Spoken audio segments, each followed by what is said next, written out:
Hola a todos, soy Mika, profesor de Matemáticas 2 y Física en Escuela PCE, y hoy vamos a resolver el examen de Física de España de este año. Vamos con la parte tipo test.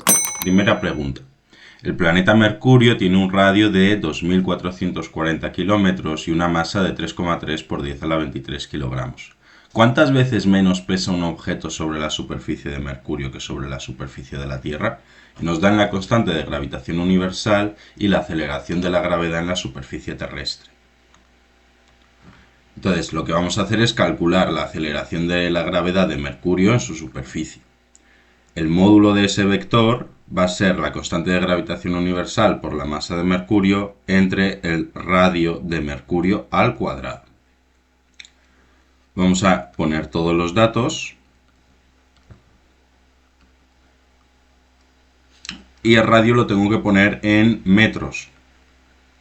Esto va a ser 2,44 por 10 a la 6 elevado al cuadrado. Con esto obtengo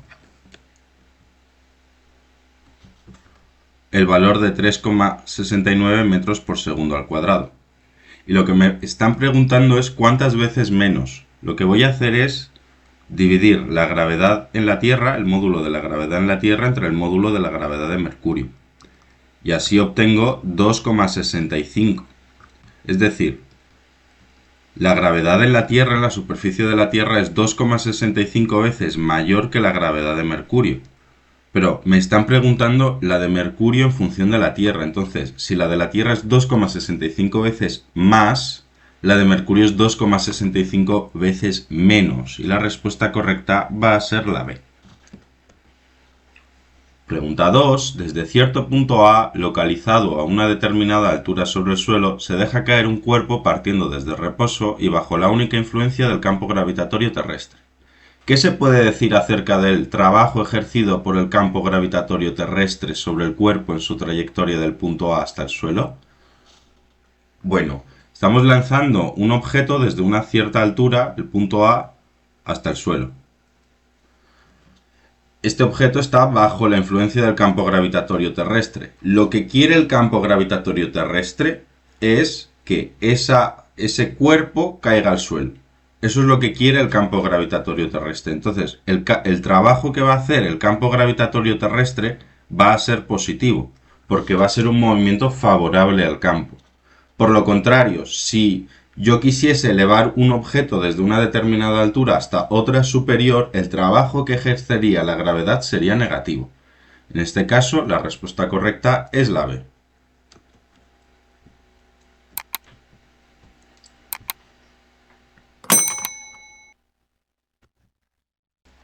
Pregunta 3. Dos planetas exactamente iguales se encuentran separadas, en un momento dado, por una distancia de L.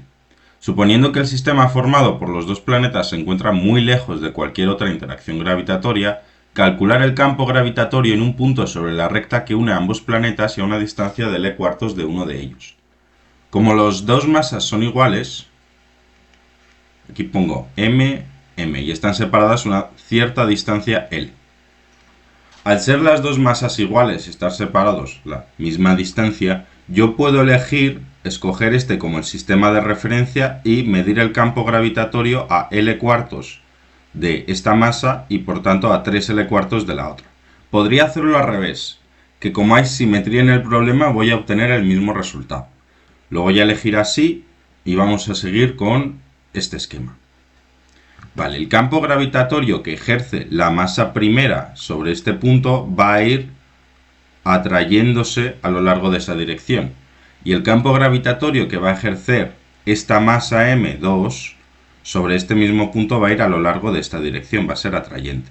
Podría poner una línea recta y elegir que esto es el eje X en mi sistema de coordenadas. De tal manera que el campo gravitatorio que ejerce la masa 1 sobre ese punto es g por la masa entre la distancia al cuadrado. Y esto va a ir en el sentido negativo del eje X, por eso pongo el vector menos 1, 0. Y estas son las unidades. Y el campo gravitatorio 2 va a ser g por m entre 3L cuartas al cuadrado, y esto va a ir en el sentido positivo del eje X. Esto me interesa porque el campo gravitatorio total va a ser la suma vectorial de ambos vectores. Y como tienen sentidos opuestos se van a restar. El campo gravitatorio va a ser g por m entre L cuadrado por 16, porque este 4 que está abajo al cuadrado va a subir como un 16 arriba, por el vector menos 1, 0, más g por m entre 9L cuadrado por 16 por el mismo argumento. Lo que voy a hacer es g por m 16 9L cuadrado menos 16gm L cuadrado, y esto va a ir multiplicado por el vector 1, 0. Así que el módulo del campo gravitatorio va a venir dado por este número. Si sustituimos los valores, vamos a obtener justamente que este número va a dar 0,063 por el vector 1, 0 en metros segundos al cuadrado. Así que la respuesta correcta va a ser la B.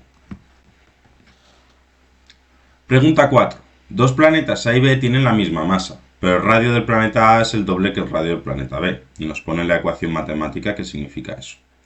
¿Qué relación cumplen las intensidades del campo gravitatorio G sub A y G sub B en las superficies de los planetas A y B?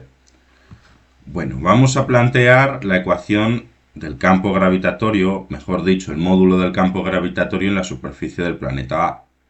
Como tienen la misma masa, elijo la letra M para identificar esa masa. Campo gravitatorio B va a ser G por M entre R sub B al cuadrado. Ahora, como R sub A es 2 veces R sub B, puedo insertar esta relación en esta ecuación, por ejemplo. De tal manera que tendría que G sub A es G por M entre 4 por R sub B al cuadrado. Y ahora fijaos que todo esto es el campo gravitatorio en la superficie del planeta B. Es decir, si comparamos con las opciones que tenemos, vemos que G sub B es 4 veces G sub A. La respuesta correcta es la B. Y esto tiene sentido porque el campo gravitatorio del planeta B tiene que ser mayor al tener menos radio, al estar más cercano al centro de ese planeta. Pregunta 5. Dos cargas positivas de valor 6 microcoulombios y 12 microcoulombios se encuentran situados en las coordenadas 1, menos 1 y 3, 2 en unidades del sistema internacional. ¿Cuál es el módulo de la fuerza eléctrica que ejerce cada carga sobre la otra? Pongo un plano XY y sitúo primero a la carga 1 en el punto 1, menos 1, que va a estar más o menos aquí, carga 1. Y la carga 2 va a estar en el 3, 2, más o menos aquí. El punto 3, 2 y el punto 1, menos 1. Lo único que me interesa, porque solo me preguntan el módulo y esto va a ser más fácil, lo único que me interesa es la distancia que hay entre estas cargas. Y esto vamos a hacerlo también en el problema 1 de gravitación. Dados dos puntos, yo puedo obtener la distancia que hay entre esos dos puntos, obteniendo el vector que va del punto A al punto B o viceversa. El vector AB va a ser el 3 menos 1, 2 menos 1. Es decir, el 2, 3. El módulo de este vector va a ser esa distancia, es la raíz cuadrada de 2 al cuadrado más 3 al cuadrado. Esto es 4 más 9, raíz de 13. Metros porque me dicen que está en unidades del sistema internacional. Ahora, el módulo de la fuerza eléctrica entre ambos, no me interesa el vector, va a ser K por la carga 1 por la carga 2 entre raíz de 13 al cuadrado. Sustituyo los datos y tengo 9 por 10 a la 9 por 6 por 10 a la menos 6 por 12 por 10 a la menos 6 entre 13. De tal manera que obtengo 49,8 por 10 a la menos 3 newton o, según lo que me dicen las opciones, 49,8 milinewtons. Así que la respuesta correcta es la C. Pregunta 6. Al circular una corriente por una espira circular se genera un campo magnético. ¿Qué se puede decir sobre dicho campo magnético en el centro de la espira? Según los contenidos del temario de este curso, solamente podemos dar la expresión del campo magnético en el centro de una espira circular. Con la ley de Biot-Savart podríamos obtenerlo en cualquier punto, pero se escapa de la complejidad de este curso. Lo que sabemos es que el módulo del campo magnético de una espira por la que fluye una corriente I tiene este valor. Es lo mismo que un hilo, pero sin dividir entre el pi. Si la intensidad fluye en sentido antihorario, este vector va a ser perpendicular hacia arriba en el plano de la espira, y si fluye en sentido horario va a ser perpendicular hacia abajo. De cualquier manera, el vector campo magnético de una espira circular en el centro de esa espira es un vector cuya dirección es perpendicular al plano de la espira, para las dos situaciones de intensidad moviéndose en sentido horario o antihorario. Pregunta 7. Por un hilo rectilíneo e infinito circula una intensidad de corriente I hacia arriba. Cerca de dicho hilo se encuentra una espira circular en un plano que contiene al hilo de la corriente. La espira se mueve con cierta velocidad v constante, acercándose perpendicularmente del hilo, tal y como se indica en la figura. ¿Qué se puede decir sobre la corriente inducida en la espira cuando se observa desde el punto de vista mostrado en la figura? Bueno, aquí tenemos que tener en cuenta cómo es el campo magnético que produce un hilo cuya intensidad fluye hacia arriba. Las líneas de campo magnético consisten en vectores tangenciales a circunferencias de determinado radio a una determinada altura. Para cada altura voy a tener diferentes campos magnéticos que fluyen en sentido antihorario por estas circunferencias. Lo que pasa es que, por un lado, el campo magnético que produce este hilo sobre esta espira, al ser sentido antihorario, regla de la mano derecha, ponemos el pulgar arriba, giramos los dedos y esto se mueve en sentido antihorario. Si es sentido antihorario, aquí el campo magnético va a salir. Por eso voy a poner círculo y puntito, porque el campo magnético va a atravesar la espira hacia mis ojos. Ahora bien, como esta espira circular se está acercando más y más, va a haber más líneas de campo magnético que atraviesen la superficie de esta espira por unidad de tiempo. Digamos que el flujo magnético que atraviesa la espira por unidad de tiempo es un valor que aumenta, porque cada vez hay más líneas de campo magnético más intensas porque se está acercando más al hilo. La naturaleza va en contra de los cambios de flujo, así que si este flujo está aumentando, se va a inducir un campo magnético en la espira que haga que este flujo disminuya. La única manera de que eso suceda es que haya menos líneas de campo magnético. Para que haya menos líneas de campo magnético tengo que contrarrestar las que ya están atravesando la espira, de tal manera que se me genera un campo magnético inducido que va en sentido opuesto, hacia dentro del papel. De esa manera tendré menos líneas de campo totales y el flujo se va a contrarrestar. Si el campo magnético inducido entra hacia dentro del papel, regla de la mano derecha, pongo el pulgar hacia abajo, giro los dedos y esto se mueve en sentido horario. Así que la respuesta correcta es la B. Pregunta 8. Una carga positiva Q entra con una velocidad de 2i menos 6k en metros por segundo en una región con un campo magnético uniforme que vale 4i menos 12k militeslas, siendo i y jk los vectores unitarios en los sentidos positivos de los ejes x, y, z respectivamente. La trayectoria de la carga será... Bueno, aquí nos dicen que la partícula tiene una carga Q positiva, su velocidad es este vector, y el campo magnético es este otro vector. Y hay que tener cuidado porque está en militeslas. Bueno, la fuerza magnética que va a sentir esta carga va a venir dada por esta expresión, por lo que tenemos que efectuar el producto vectorial de estos dos vectores. Este producto vectorial lo ponemos con un determinante i, j, k, el vector 2, 0, menos 6 y el vector 4, 0, menos 12. Y ahora, propiedades de los determinantes. La fila 2 y la fila 3 son proporcionales. Pase lo que pase, este determinante va a ser 0. De tal manera que la fuerza que va a sentir esta carga va a ser nula. Va a sentir una fuerza nula porque el vector velocidad y el vector campo magnético son paralelos. Y el producto vectorial de dos vectores que son paralelos es 0. Si la partícula ya tenía una velocidad, va a seguir teniendo esa velocidad y el campo magnético no la va a afectar. Así que se va a mover de manera rectilínea. Pregunta 9. La velocidad de propagación de una onda unidimensional es de 1246 km por hora. El número de ondas, definido como el número de ondas que se dan en 2pi metros, es de 3 metros a la menos 1. ¿Cuál es el periodo de la onda? Lo primero de todo, vamos a pasar la velocidad de propagación a metros por segundo.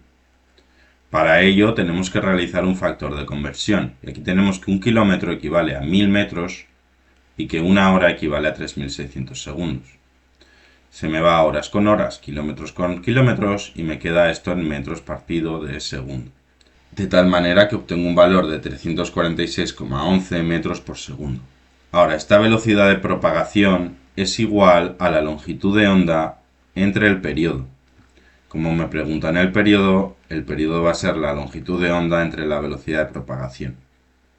Ahora, como me dan el número de onda que es 2pi partido de lambda según la definición del enunciado, esto tiene que ser igual a 3, por lo que la longitud de onda es 2pi tercios metros.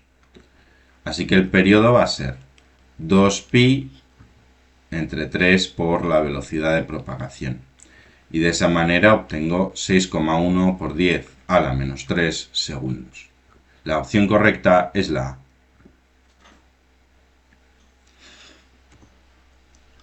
Pregunta 10. Una lente delgada convergente tiene una distancia focal de 4 centímetros. Se coloca un objeto a una distancia de 2 centímetros de la lente. Su imagen es virtual y derecha, virtual e invertida, real y derecha. Aquí sabemos que como el valor absoluto de f es mayor que el valor absoluto de s, que es la distancia del objeto a la lente, sabemos que como es una lente delgada convergente, aquí se va a formar una imagen virtual. Podemos discernir entre si es derecha o invertida usando la ecuación de la óptica geométrica. Si sabemos la teoría, sabemos que es el apartado A, pero vamos a comprobarlo de igual manera.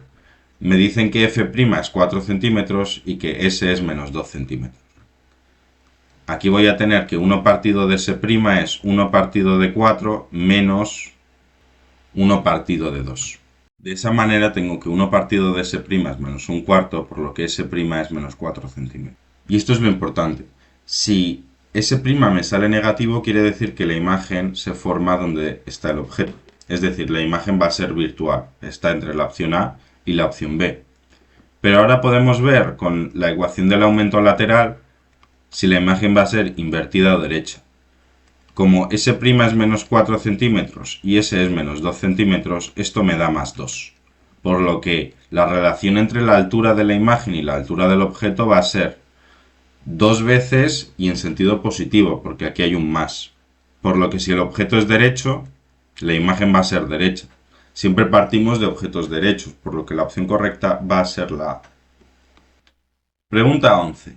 Una onda armónica se propaga en la dirección del eje X y su oscilación se produce también en la dirección del eje X.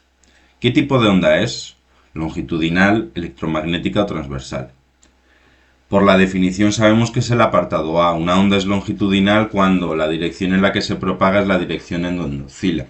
Y aquí nos están diciendo justamente eso. Transversales cuando son perpendiculares. Y resulta que una onda electromagnética también es transversal. Entonces directamente, opción correcta, la A. Pregunta 12.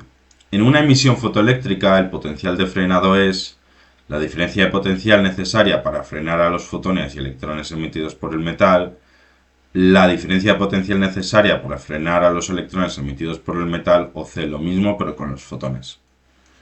La opción correcta va a ser la B, porque en el efecto fotoeléctrico lo que tengo es un fotón incidiendo sobre un metal y se liberan fotoelectrones. Y necesitamos guardar, almacenar estos fotoelectrones y se ponen en una diferencia de potencial para llevarlos a un punto determinado donde los quiera llevar. Los fotones no los puedo parar mediante una diferencia de potencial porque un fotón no tiene carga nula. Así que la opción correcta es la B. Pregunta 13. Se acelera un cuerpo de masa m0 hasta alcanzar una velocidad del 80% de la velocidad de la luz. ¿Cuál es la relación entre la masa relativista del cuerpo a esa velocidad y su masa en reposo? Sabemos que la fórmula que relaciona la masa relativista y la masa en reposo es esta, donde gamma es este factor. Así que el problema va a consistir en calcular este factor gamma asociado a esa velocidad. Sustituimos. Y aquí tenemos 1 menos 0,8 al cuadrado por c al cuadrado entre c cuadrado. Esto c cuadrado se va. 0,8 al cuadrado es 1 menos 0,64. Y si insertamos esto en la calculadora vamos a obtener aproximadamente 1,67. así que la opción correcta va a ser la C. Pregunta 14. ¿Qué velocidad debe de tener un electrón para que su longitud de onda de de Broglie sea de 1 nanómetro? Aquí simplemente tenemos que plantear la fórmula de la longitud de onda de de Broglie para una partícula no relativista. Me dicen que esta longitud de onda tiene que ser de 1 nanómetro, es decir, 10 a la menos 9 metros. Vamos a despejar la velocidad de aquí y tenemos que la velocidad va a ser 6,63 por 10 a la menos 34 entre la masa del electrón por esta longitud de onda. De esta manera obtenemos justamente 7,29 por 10 a la 5 metros por segundo. La opción correcta es la C. Finalmente, pregunta 15. El becquerelio es una unidad del sistema internacional que mide el número de desintegraciones durante el tiempo de semidesintegración del material radiactivo, la constante de desintegración lambda del material radiactivo o el número de desintegraciones nucleares por segundo. Si sabemos la definición de la actividad, tiene pinta de que va a ser la C, pero una cosa importante es que la actividad es la variación temporal del número de núcleos que me quedan por unidad de tiempo. Esto es número de desintegraciones por unidad de tiempo. Ahora bien, recordad que en nuclear, cuando vamos a calcular una actividad y queremos que salga en becquerelios, tenemos que poner esta constante de desintegración en segundos a la menos 1. Así que la unidad de becquerelio es número de desintegraciones por segundo. Con esto ya hemos terminado la parte tipo test y podemos pasar a la parte de preguntas de desarrollo. Bueno, vamos con la pregunta 1. La verdad es que si lo habéis visto, lo habéis intentado, es un poco no extraño, pero hay que confiar mucho en los conocimientos de uno. Me dicen que hay dos masas de valor 700 kilogramos y una masa de valor, el triple, 2100 kilogramos, y se encuentran en una circunferencia de radio 2 metros, tal y como se indica en la figura. En el apartado A me piden que calcule la energía potencial gravitatoria de una masa de 4 kilos si se coloca en el centro del círculo, y que utilice la referencia habitual de la energía potencial gravitatoria de dos masas, que es nula a una distancia infinita. Bueno, aquí simplemente tenemos que conocer primero cuál es la fórmula de la energía potencial que va a sentir esa masa m sub 0. Esta masa m sub 0 va a sentir una energía potencial que es su masa por el valor del potencial que hay en ese punto, en el origen. Por lo que nosotros tenemos que calcular el potencial total debido a las tres masas en el origen. El potencial gravitatorio de una masa m en un punto R viene dado por esta expresión. Lo que tenemos que tener en cuenta es la distancia que hay de estas dos masas al centro y de esta tercera masa al centro. Como se encuentran en la circunferencia, esta distancia es el radio de la circunferencia, esta igual y esta igual. Por lo que aquí vamos a tener que el potencial total en ese punto es menos gm entre r debido a la masa que hay aquí, lo mismo para la masa que está a su derecha, y abajo vamos a tener menos g por 3m, porque la masa m mayúscula es 3 veces m minúscula, entre el radio de la circunferencia. Esto, si lo simplificamos, va a ser menos 5g por m entre r. Si sustituimos los datos, vamos a obtener menos 1,17 por 10 a la menos 7 julio por kilogramo. Finalmente tenemos que calcular la energía potencial, que va a ser 4 por ese valor de potencial debido a las tres masas, obteniendo menos 4,67 por 10 a la menos 7 julios. Con esto ya tendríamos el apartado A hecho.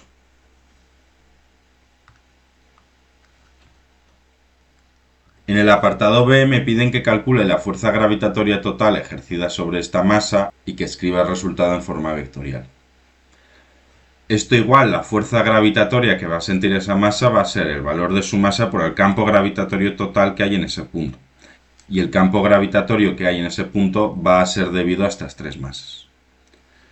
Bueno, vamos a hacer como un zoom de ese dibujo para poder expresar los vectores de una manera más común. Aquí tengo m mayúscula, m y m. Y me dan los ángulos que formo con la horizontal en ambos sentidos. Bueno, el vector campo gravitatorio que va a ejercer la masa 1, voy a llamar a esa 1, va a ir a lo largo de esa dirección. Y el campo gravitatorio que va a ejercer la masa 2 va a ir a lo largo de esa dirección. el campo gravitatorio que va a ejercer la masa 3 va a ir a lo largo de esa dirección. Los dos únicos vectores que vamos a tener que descomponer son los debidos al primero y al segundo. Lo bueno es que me dan los ángulos, no tengo que calcular ningún ángulo. Este ángulo es de 10 grados y este es de 10 grados. Podría coger 80, que es lo mismo. Veamos. El campo gravitatorio debido a la masa 1 va a tener de módulo g por m entre r cuadrado. Y aquí, ¿qué vectores voy a tener? El vector campo gravitatorio 1 consiste en un vector que apunta en el sentido negativo del eje X y en el sentido positivo del eje Y. También sé que esta componente va a ser el módulo por el seno de 10 y que esta va a ser el módulo de G1 por el coseno de 10. Podría elegir 80 y me saldría distinto. De igual manera, aquí tenemos que poner un vector unitario que sea negativo en el eje X, menos seno de 10, y que sea positivo en el eje Y, coseno de 10. El campo gravitatorio 2 va a ser g por m entre r cuadrado, y ahora voy a tener que este vector tiene una componente en el eje X positiva y en el eje Y también positiva. Y como esta figura es simétrica, va a ir la componente X con el seno de 10 y la Y con el coseno de 10. Podríais haber cogido 80, el ángulo 80, y os saldrían las relaciones invertidas, pero como 10 y 80 son ángulos complementarios, está bien igual. Y ahora el campo gravitatorio 3 no hay que descomponerlo, va a ser g por 3m entre r cuadrado por el vector 0 menos 1, porque solamente apunto en el sentido negativo del eje X. Y todos estos tres vectores se miden en metros por segundo al cuadrado. Fijaos que puedo hacer una cosa, que es que al final voy a sumar estos tres vectores. Si yo sumo g1 más g2, fijaos que como los módulos son iguales, aquí tengo una componente negativa y aquí una positiva, se anula en el eje X y se superpone en el eje Y. Esta suma va a ser g por m entre r cuadrado por el vector 0, 2 coseno de 10. Al final el campo gravitatorio debido a estas dos masas van a hacer un resultado que apunte hacia el sentido positivo del eje Y, mientras que la masa de abajo va a generar un campo gravitatorio que apunte en el sentido negativo. Así que aquí va a haber una resta de vectores en el eje Y.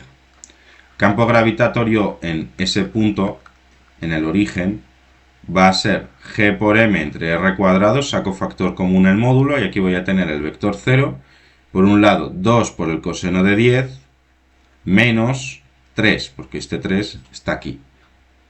Fijaos que 2 por coseno de 10 es un número que es menor que 2. Así que este resultado va a ser el negativo. Lo que quiere decir es que como la masa 3 es el triple, aunque aquí tenga dos masas que tiren sobre m sub 0 hacia arriba, al ser el triple va a ganar.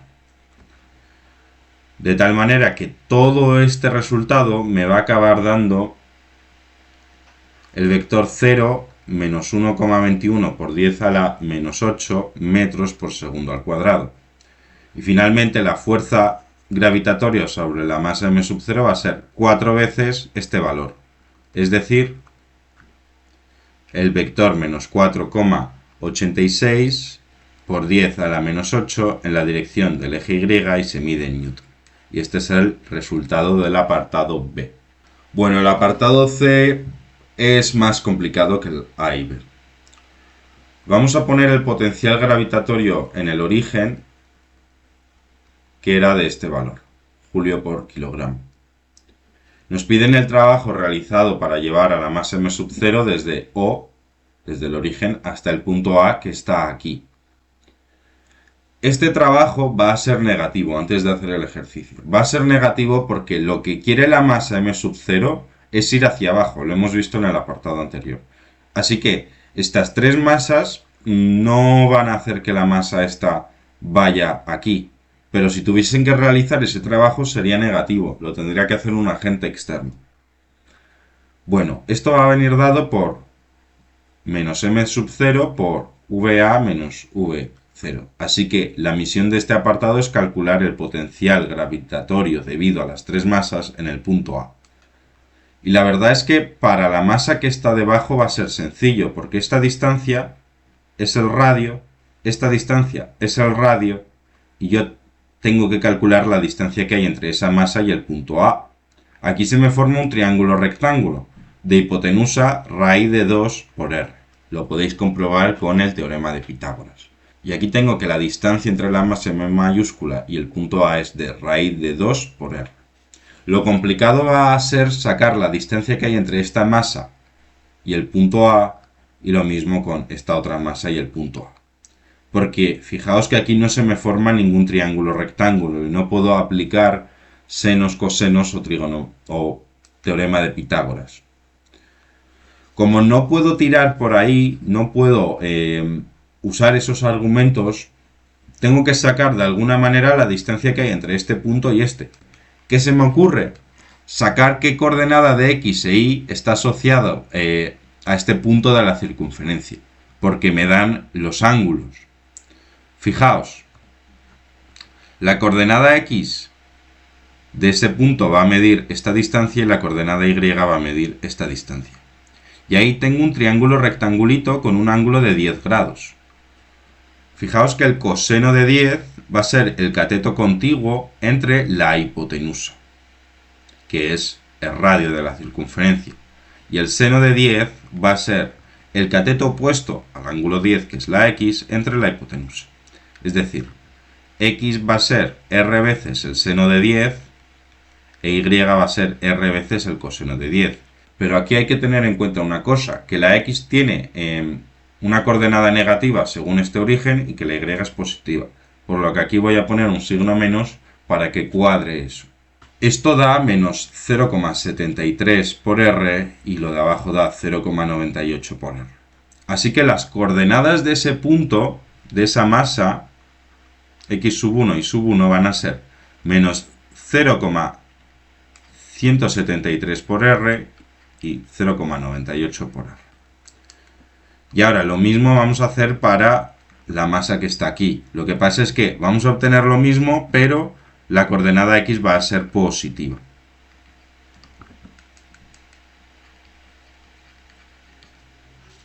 Y tengo el punto aquí A, que es el R0. No tiene coordenada en el eje Y y toda la componente de la circunferencia se la lleva el eje X. Entonces voy a definir que esto es el punto P1 y esto es el punto P2 y el punto A es el R0. Lo que voy a hacer es sacar el vector que va de P1A y el vector que va de P2A. Voy a tener que restar R menos 0,173 y así obtengo este valor menos 0,98 por R, porque sería 0 menos 0,98, y aquí voy a obtener la resta R menos este valor, que va a ser 0,827 por R, y en la componente Y lo mismo. Voy a calcular el módulo de estos dos vectores. El módulo del primero va a ser la componente primera al cuadrado más la segunda al cuadrado. Y no voy a poner los signos menos porque están al cuadrado y para no hacer más cargado todo esto. Al final esto me da 1,52 por R. Y P sub 2A va a ser lo mismo, pero la componente del eje X cambia. Y fijaos que tiene mucho sentido lo que me va a salir. Aquí sale 1,28 por R. Esto tiene todo el sentido del mundo porque este punto 1 está más alejado de A que el punto 2. Así que las matemáticas me reflejan eso. Aquí tengo las distancias que hay de la masa 1 a A, de la masa 2 a A y de la masa 3 a A. Por lo que simplemente me queda calcular el potencial gravitatorio en ese punto debido a las tres masas. Aquí voy a tener de la masa 1 menos gm entre 1,52 r, de la masa 2 será menos gm entre 1,28 r y de la masa 3 voy a tener menos g por 3m entre raíz de 2r. Puedo sacar factor común menos gm entre r y aquí voy a tener que operar en el paréntesis este valor. Más 3 entre raíz de 2. De tal manera que obtengo menos 8,32 por 10 a la menos 8 julio por kilogramo. Y recordad que el potencial en el origen era este. El trabajo hecho por las tres masas para llevar esa masa m sub 0 desde el origen hasta el punto A va a ser m sub 0 por este valor del potencial en el origen menos el otro valor, como tiene un signo menos va a salir en positivo, tendremos que efectuar esta operación. Teniendo en cuenta que esto es 4, si metemos todo en la calculadora vamos a obtener menos 1,356 por 10 a la menos 8 julios. Y como dije al principio, este trabajo tiene que ser negativo porque esto no es un movimiento favorable al campo gravitatorio que ya hay en este sistema. Con esto hemos terminado la pregunta 1. Fijaos que el apartado C se puede hacer y no es ninguna locura, pero a lo mejor en un examen con los nervios es complicado ver eso. Vamos con la pregunta 2 referente al campo magnético y eléctrico y la parte de inducción magnética. Este problema es de hilos y me dicen que hay dos hilos conductores rectos indefinidos, son paralelos y se encuentran en el plano XY. Como se indica en la figura, ambos se encuentran orientados verticalmente. Por el hilo situado en X0 circula una intensidad de 4 amperios en sentido ascendente, sentido positivo del eje Y.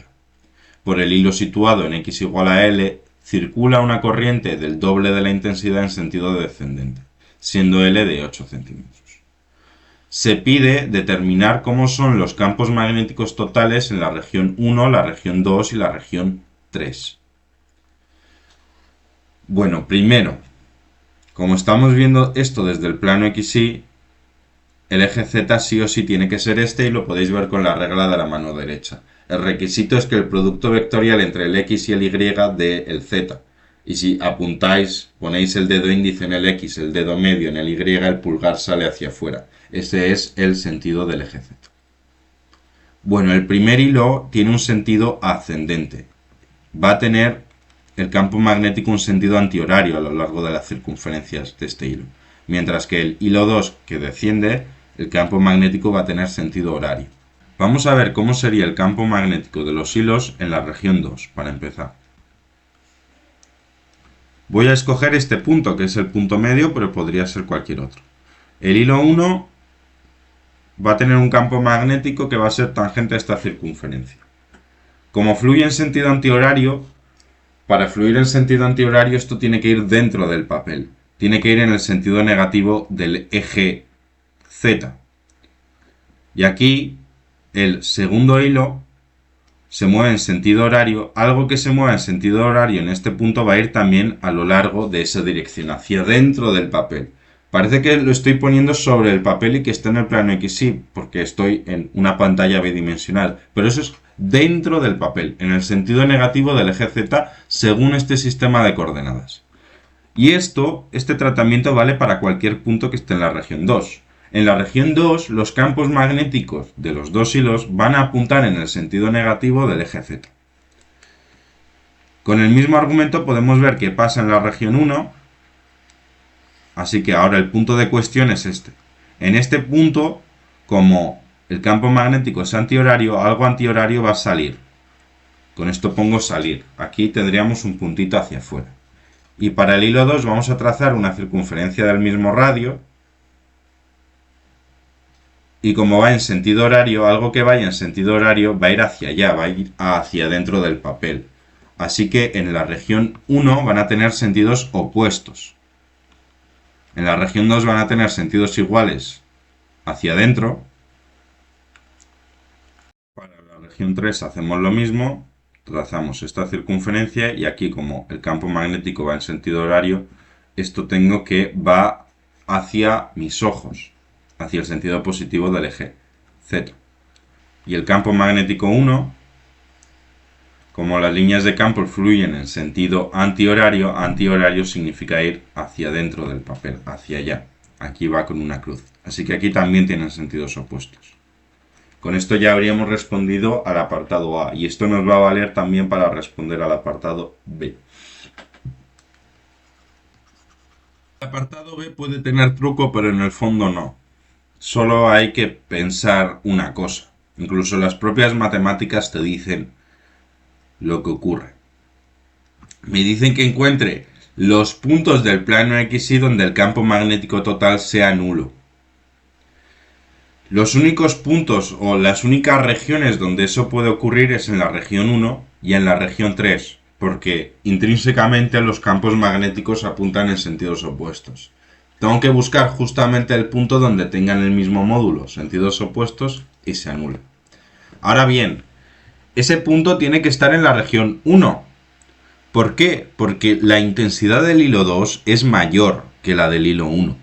Así que tengo que alejarme lo más que pueda del hilo 2 para que el módulo del campo magnético del hilo 2 disminuya y estar cerca del hilo 1 para que aumente un poco y estén al mismo nivel y estén en sentidos opuestos.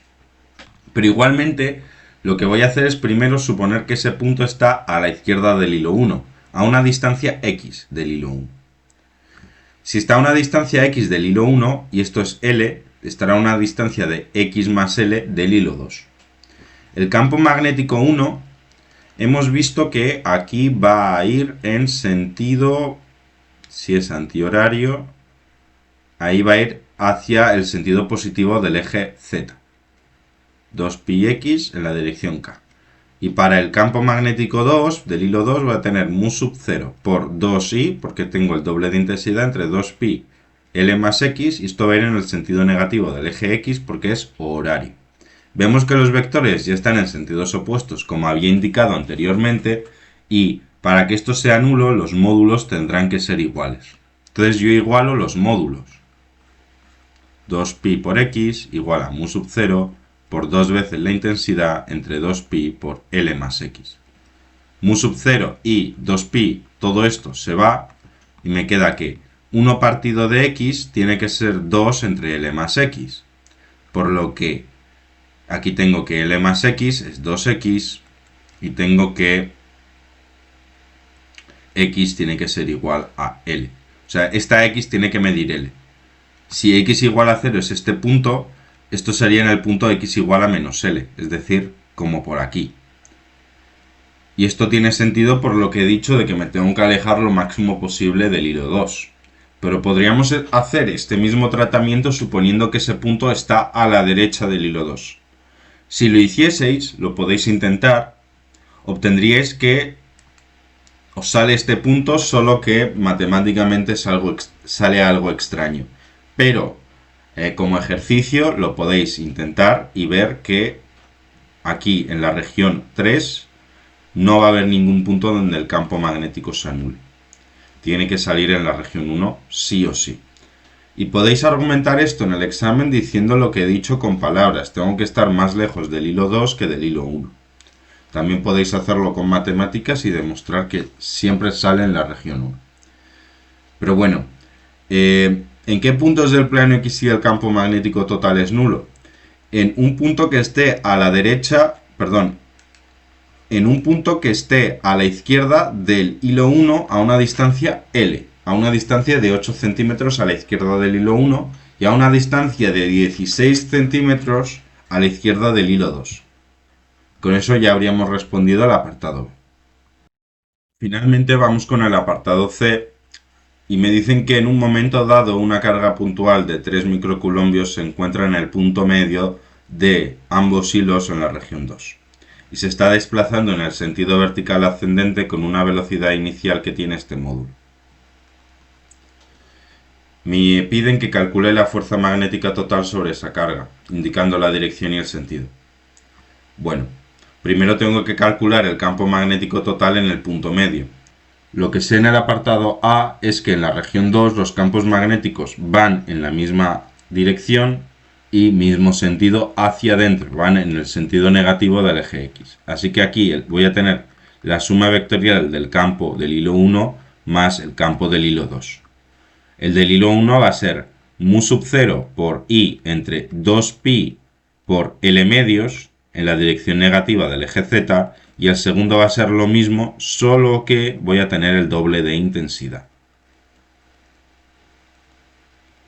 Fijaos que puedo hacer que este 2 con este 2 se vaya en ambos casos, y puedo sacar factor común mu sub 0i partido de pi L, y aquí voy a tener 1 más 2 en la dirección negativa del eje Z.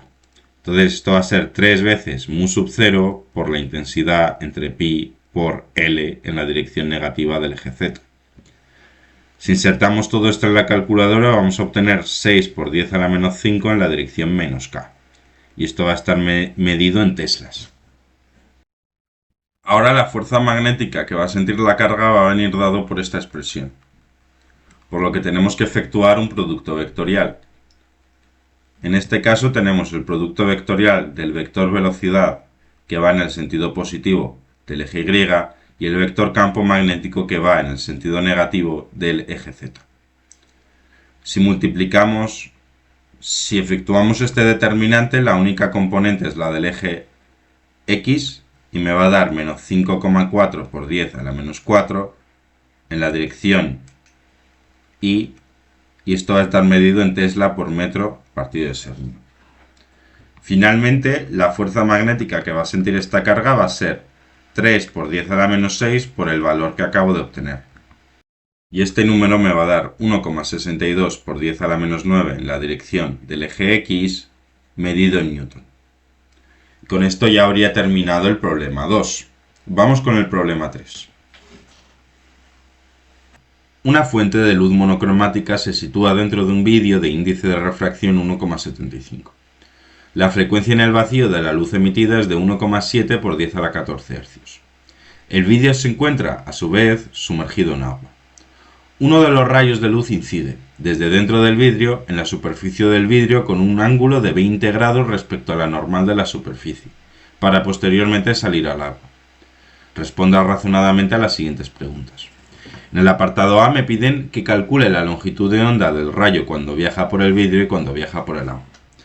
Y eso puedo plantear la ley de Snell o puedo usar los índices de refracción, que viene a ser lo mismo. El índice de refracción del vidrio es la velocidad de la luz en el vacío entre la velocidad de la luz en el vidrio. Así que la velocidad de la luz en el vidrio va a ser 3 por 10 a la 8 entre 1,75. Obteniendo así 1,71 por 10 a la 8 metros por segundo. Esta es la velocidad de propagación de la luz en el material que es el vidrio. Y esto va a ser igual a la longitud de onda en el vidrio por la frecuencia, que la frecuencia solo depende del foco emisor. Y la frecuencia es independiente del medio, la frecuencia es siempre la misma. Por eso voy a poder usar la frecuencia en ambos casos. De esta manera la longitud de onda en el vidrio va a ser esta velocidad entre la frecuencia, que es un valor parecido, y aquí vamos a obtener 1,008 por 10 elevado a menos 6 metros. Para el agua voy a usar el mismo planteamiento. La velocidad de la luz en el agua va a ser la velocidad de la luz en el vacío entre el índice de refracción del agua. Y esto me va a dar aproximadamente este valor.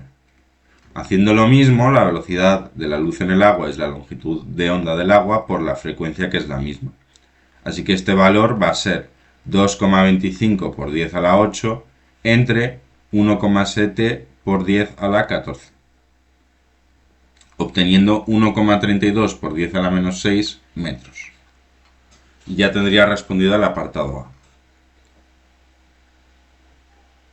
En el apartado B me preguntan sobre la velocidad de propagación del rayo cuando viajo por el vidrio y cuando viajo por el agua. Y aparte también por la frecuencia de rayo cuando viaja por el vidrio y cuando viaja por el agua. Esto ya lo hemos respondido en el apartado A. La velocidad de propagación del rayo en el vidrio es este valor. Y del agua es de este valor. Y la frecuencia es siempre la misma, la que nos da el enunciado. Así que estamos listos para responder al apartado C. ¿Con qué ángulo o ángulos tendría que haber incidido el rayo en la superficie vidrio-agua para que se diera el fenómeno de la reflexión interna total? Aquí sí que se puede dar la reflexión interna total porque paso de vidrio, que es un medio de mayor índice de refracción, al agua, que tiene menor índice de refracción. Entonces lo que va a ocurrir es que el rayo del vidrio incida aquí formando un cierto ángulo, que es el ángulo crítico, y que el rayo no pueda escapar, que forme 90 grados con la normal. Aquí podemos plantear la ley de Snell. El índice de refracción del vidrio por el seno del ángulo crítico tiene que ser igual al índice de refracción del agua por el seno de 90. Como el seno de 90 vale 1, el seno del ángulo crítico va a ser el cociente entre el índice de refracción del agua y el vidrio. Insertamos esto en la calculadora y este ángulo crítico va a ser de 49,46 grados, que es mayor que 20 grados, por eso con 20 grados el rayo pasa posteriormente al agua. Este ángulo crítico significa que a partir de este ángulo el rayo ya no va a salir, el rayo se va a quedar dentro. Con esto hemos terminado la pregunta 3. Finalmente vamos a la 4, que es de física cuántica y efecto fotoeléctrico. El trabajo de extracción fotoeléctrica del hierro es de 4,81 electronvoltios. En el apartado A me preguntan sobre la velocidad máxima a la que son emitidos los electrones de una superficie de hierro cuando es iluminada por una luz de esa longitud de onda. Podemos considerar esta velocidad no relativista, es decir, que la energía cinética va a tener la expresión de toda la vida. Vamos a plantear la ecuación del efecto fotoeléctrico. La ecuación del efecto fotoeléctrico dice que la energía del fotón se va a invertir en arrancar al electrón del metal y lo restante se va a transformar en energía cinética. Y esto ya hablaremos en el apartado B, que me piden que explique esta fórmula.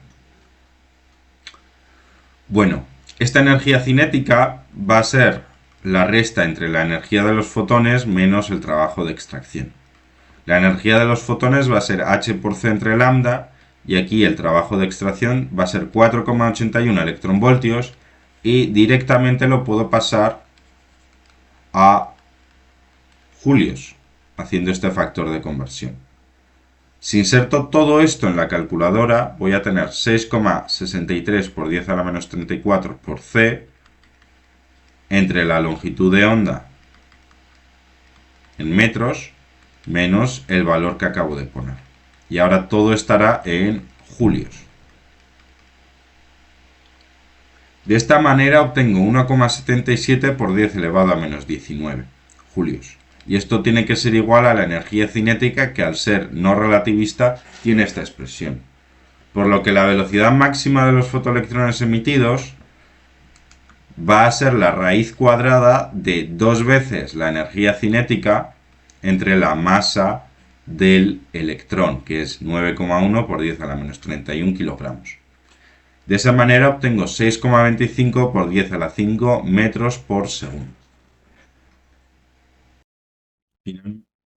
Vamos con el apartado B, que me piden que explique brevemente la conservación de la energía descrito en el proceso del apartado anterior.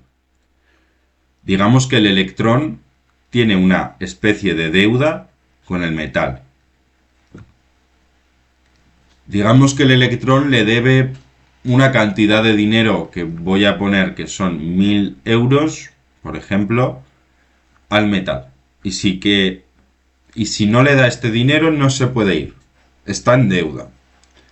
Ahora, si yo le pago al metal 1000 euros, la deuda será nula. No tendrá deuda el electrón, pero no tendrá dinero tampoco. Si le pago 1100 euros, los 1000 lo va a invertir en pagar la deuda y los 100 los va a invertir en lo que quiera invertirlo el electrón. Esto realmente está hablando de conservación de la energía, porque la deuda es el trabajo de extracción. El electrón está ligado al metal y eso se caracteriza con un trabajo de extracción. La deuda es el trabajo de extracción. Los 4,81 electronvoltios es la deuda. La energía del fotón es la única manera que yo puedo hacer que el electrón gane energía o pierda en este contexto. Entonces, el pago es la energía del fotón. Entonces, si yo doy una energía de fotón igual al trabajo de extracción, la energía cinética es nula, porque digamos que se queda con una deuda nula, pero no se ha quedado sin dinero. Sin embargo, si yo doy una energía de fotón mayor que el trabajo de extracción, lo que sobre lo va a invertir en energía cinética y se va a poder mover. Y esto es la conservación de la energía. Aquí la energía no está desapareciendo, sino que parte de una energía inicial que se emplea en dos cosas: en arrancar el electrón y lo que sobre en hacer mover al electrón.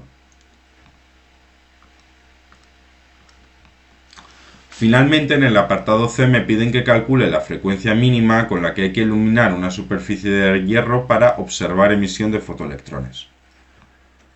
Aquí me están pidiendo la frecuencia umbral. La frecuencia umbral es la energía de los fotones mínima necesaria para arrancar un fotoelectrón de ese metal de hierro. Y esto es igual a H por la frecuencia umbral. El trabajo de extracción en julios es la multiplicación de estos dos valores.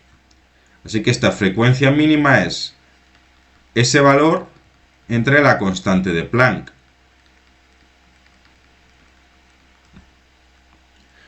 Obteniendo así 1,15 por 10 elevado a 15 hercios. Y esta es la frecuencia mínima a partir de la cual hay efecto fotoeléctrico. Si calculásemos la frecuencia asociada a esta longitud de onda, obtendríamos que es mayor que este número, lo cual tiene sentido porque para esta longitud de onda se produce efecto fotoeléctrico.